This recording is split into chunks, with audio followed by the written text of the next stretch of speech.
شوفوا لي ايه الجمال والحلاوة دي.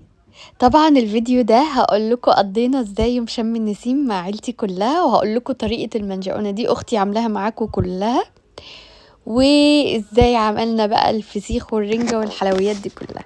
تعالوا معانا بقى نشوف قضينا اليوم ازاي. اول حاجة السلام عليكم ورحمة الله وبركاته، نسيت اقولها لكم اول الفيديو. هنا كنا رايحين عند ماما من ليلتها، طبعا انا امي هنا شافت المنظر دخلت اوضتها وقفلت عليها وقالت لي انتوا هتمشوا امتى واحنا كنا لسه جايين اصلا. امي يا جماعه كل ما نبقى في بيتنا يلا تعالوا يلا تعالوا انتوا وحشتوني، معرفش اول ما نروح انتوا هتروحوا امتى. هي قالت لي ايه، انا بصي هي لسه لها كام شهر وتطلع المعاش، قالت لي انا هبيع الخشب والسجاد والحاجات دي، عيالنا فعلا بهدلوا لماما الشقه. قالت لي انا هبيع كل ده، قلت لها ماشي نوضب من الاول وجديد. هنا بقى ليله شم النسيم ده كان يوم الاحد. احنا يعني مش حوار بنحتفل بشم النسيم ولا اي حاجه، بس احنا كنا مشتاقين قوي للفسيخ والرنجه، واحنا من الناس اللي ما بنحبش ناكلها والجو ساقعه، فما صدقنا الجو حرر شويه قلنا ايه ناكلها.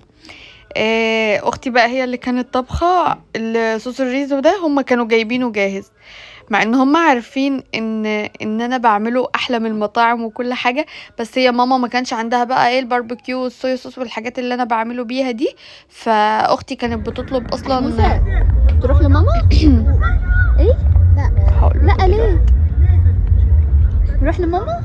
نروح لماما، نروح لرندا.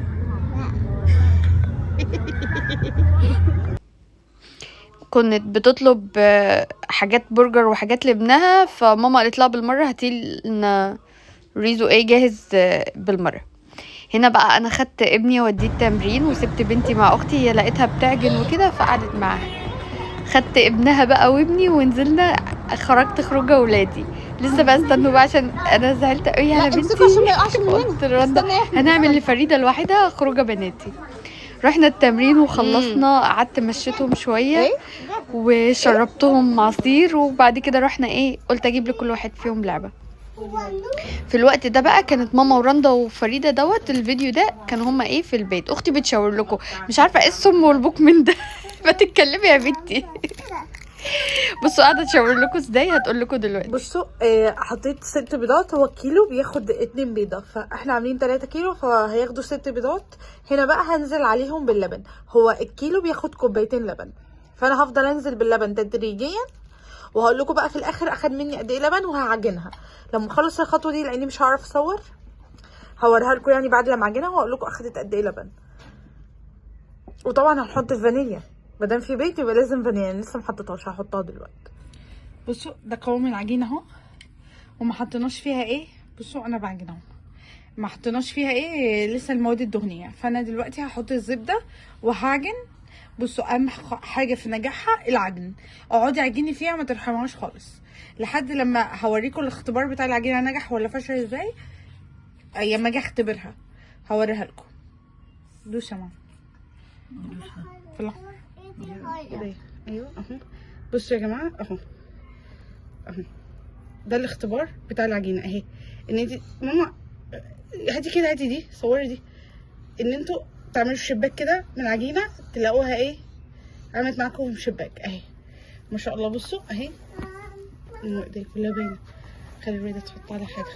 بصوا اهي ما شاء الله اهي كده اهي، شايفين تحفه. هنسيبها بقى تخمر براحتها، يلا وقفي من الاحمر. انا سبت لكم الصوت عشان تضحكوا معايا، كل ما اتفرج على الفيديو ده بموت ضحك. انا هنا بقى كنت روحت وهما كانوا قاعدين بقى بيلعبوا بالالعاب اللي جبتها، وايه قعدنا احنا بقى ايه نعمل المنجقون. طبعا انا ما عملتش حاجه خالص، هي الصراحه اختي اللي عملتها كلها من اولها لاخرها، انا ماليش في الخبيز والكلام ده يعني.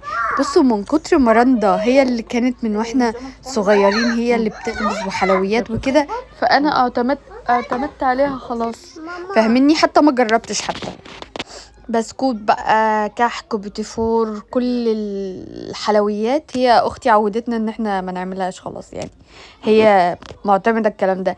خدوني انا بقى في الطواجن والحاجات الحلوه بتاعتنا ديت، المشويات بقى المحمرات.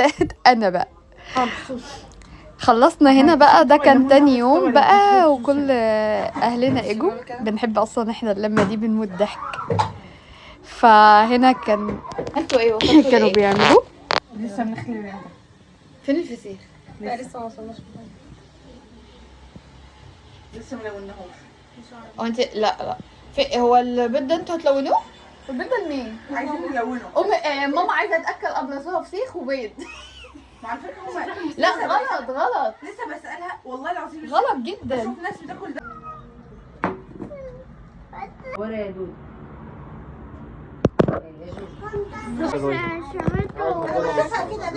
حاضر.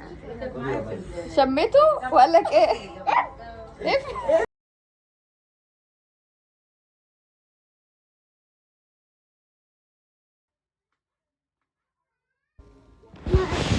هنا خلصنا.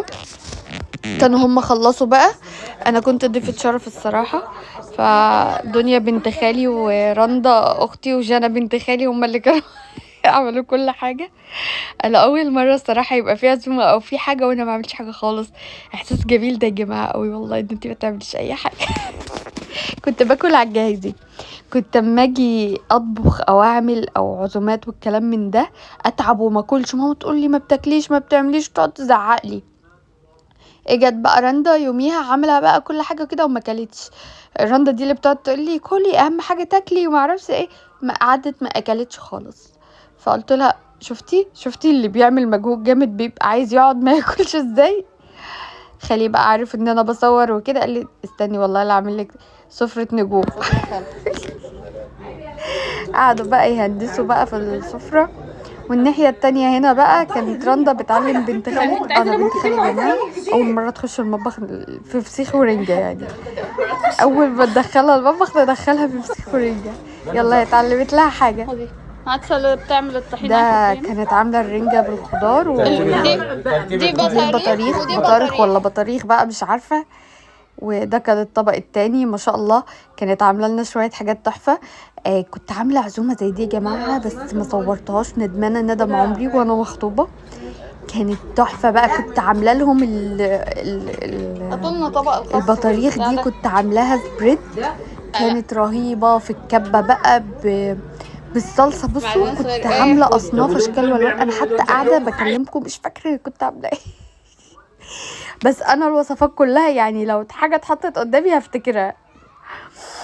مش مهم، احنا اللي بنخترع الوصفات يا جماعه. فهنا بقى كانت القعده الحلوه. بصوا احنا كلنا قايمين، بصوا مش شايفين قدامنا من الفسيخ والرنجه. الفسيخ كان يهبل والرنجة فظيعة. تسلم ايدك يا ماما وتسلم ايدك يا رندا، تسلم ايدك يا دودو. هنا بقى انا كنت روحت كنت بجرب حاجة في التصوير كده، فصورت الصورة دي عجبتني قوي فحطيتها. وخدت طبعا رنجتي وفسيخي ومنجقونتي وخدت عيالي وروحت. كنا بالليل بقى وكان جوزي جاي علينا. انا روحت قبله الصراحة، قيلتلي شوية وقمت بقى اعمل لهم بقى ايه العشاء. كنت جعانه جدا طبعا. انتوا عارفين الفسيخ والرنجه دول بيجوعوا جدا. فما قدرتش بقى ان انا اكل عيش وجبن والكلام ده، اداناها سجق. تاني يوم الصبح بقى قعدت بقى على الجمال والطعامه دي. انا النهارده يشوفوا بقى عدى على قد ايه على اليوم الاثنين. كل يوم بفطر بيها والله العظيم، كل يوم بفطر بيها انا وولادي. تسلم ايدك يا رندا من هنا لشم نسيم الجاي. طبعا لو وصلتوا لهنا ما تنسوش اللايك. انتوا مش بتعملوا لايك ليه يا جماعه؟ بجد بتنسوا، انا عارفه انتوا بتنسوا. لو وصلتوا لغايه هنا ما تنسوش تصلوا على النبي في الكومنتات وبتنسوش اللايك. لو انت جديده واول مره تشوفينا هستنى رايك في القناه وفلوجاتنا ان شاء الله تعجبك وروتيناتنا. ونقضي الصيف بقى كله، خروجات الصيف كله مع بعض، وندي افكار لبعض، اكل شرب لبس كل حاجة يعني. ادينا كلنا بنفيد بعض. طبعا في ناس بتفيدني وانا بفيد اي حد. فاتمنى